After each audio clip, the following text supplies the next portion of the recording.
pensons que nous devons aussi dénoncer ce qui s'est passé au Parlement mauritanien. Lorsque la parole des députés a été censurée au profit d'une unique parole, la parole de la faction politique racialiste du pays, qui s'émeut et qui s'élève, qui s'indigne seulement contre les atrocités faites à la Palestine de l'extérieur. La Palestine qui est à Gaza et dans les territoires occupés. À juste titre d'ailleurs. Mais pourquoi la parole des députés ont été censurées au Parlement, s'agissant de la Palestine, dans une plénière concernant la Palestine? Parce qu'ils veulent éviter que nous parlions de la Palestine, des Palestines de l'intérieur. Oui. Le même écrasement qui est fait pour la Palestine, pour Gaza, pour les territoires occupés en Israël. C'est le même écrasement qui est orchestré ici, contre les populations d'ascendance africaine, les populations autochtones d'origine subsaharienne. Que ce soit les Hratim, que ce soit les Soninké, que ce soit les Peul, que ce soit les Bambara. Et même l'écrasement culturel des Berbères est une autre forme d'écrasement inhumain et dégradant. Mais aussi les morts subissent aussi leur part de la palestinité, de la palestinisation des différentes communautés mauritaniennes. Parce que la jeunesse arabo-berbère, la jeunesse arabo-sanhaja plutôt, a émigré par dizaines de milliers aux États-Unis, un peu partout. Parce qu'ici, ils ne se sentent pas en sécurité quand il s'agit de vivre pleinement une pleine citoyenneté, de travailler, de gagner sa vie. Non. La prédation économique, la prédation des droits ici en Mauritanie, que les régimes successifs imposent comme un système de gouvernement ici, et qui est en vigueur actuellement dans sa version la plus sombre sous ce régime. Elle a fait mal aussi aux Arabo-Berbères, qui sont éjectés du cercle de distribution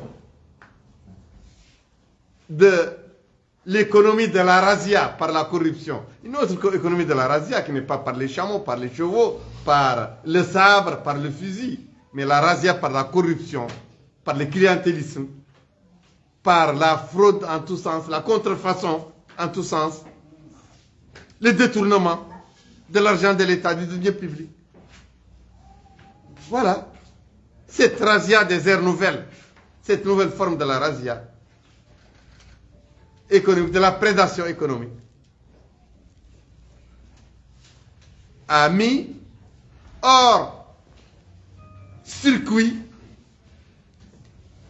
de vivre sainement non seulement les Hratim, les Peul, les Soninké, les Wolof, les Bambara, mais aussi une grande partie des Arabo-Berbères. C'est pourquoi leur jeunesse émigre pour chercher de la pitance, pour se nourrir, nourrir leur famille.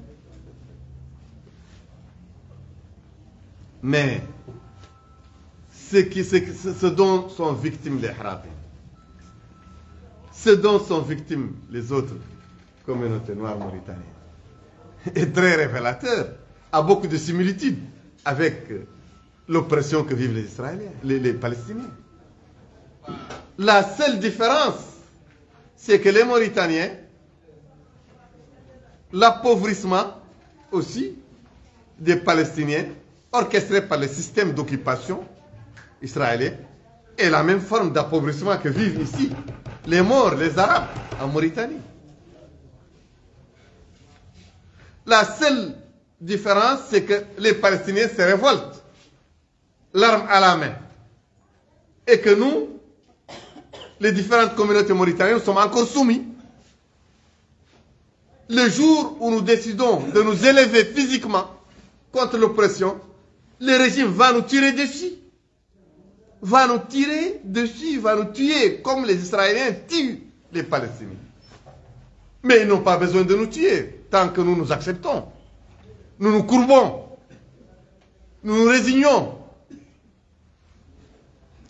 C'est cette voix qui devait parler, résonner dans le Parlement mauritanien, dans l'hémicycle mauritanien, qui a été censuré.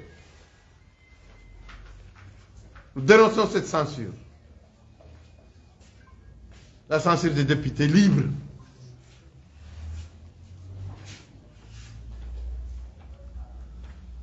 Nous avons aussi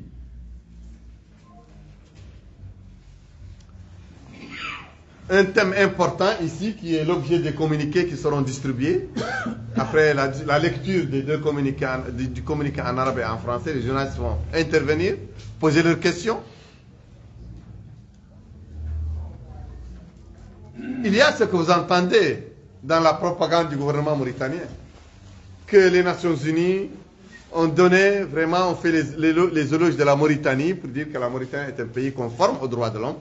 C'est un pays qui a éradiqué l'esclavage, qui a éradiqué le racisme, qui a réglé le problème du passe humanitaire, qui a réglé le problème de la discrimination envers les femmes. Mais tout ceci est faux, est totalement contraire à au rapport des comités onusiens.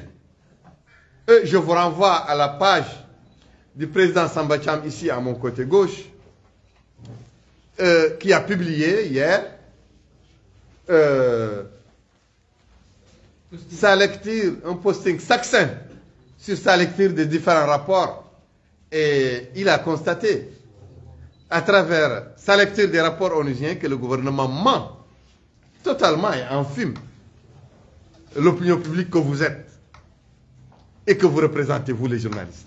Mais il faut que les journalistes partent à la source de ces informations, ne pas continuer à rabâcher, à rabattre les oreilles des citoyens à travers les propos certainement mensongers des membres du gouvernement. Non, il faut aller à la source pour donner l'information vraie. Il faut aller à l'investigation. Nous allons lire les rapports, vous allez comprendre que les rapports continuent à soutenir les victimes du pass humanitaire, à soutenir leur combat pour que la justice soit effective, soit appliquée. Les rapports onusiens continuent à soutenir les esclaves, continuent à soutenir et à dire que l'esclavage en Mauritanie persiste et que le gouvernement, malgré les lois que le gouvernement a édictées, les conventions internationales qu'il a ratifiées, le gouvernement continue à pratiquer l'esclavage, à laisser pratiquer l'esclavage, à chercher l'impunité.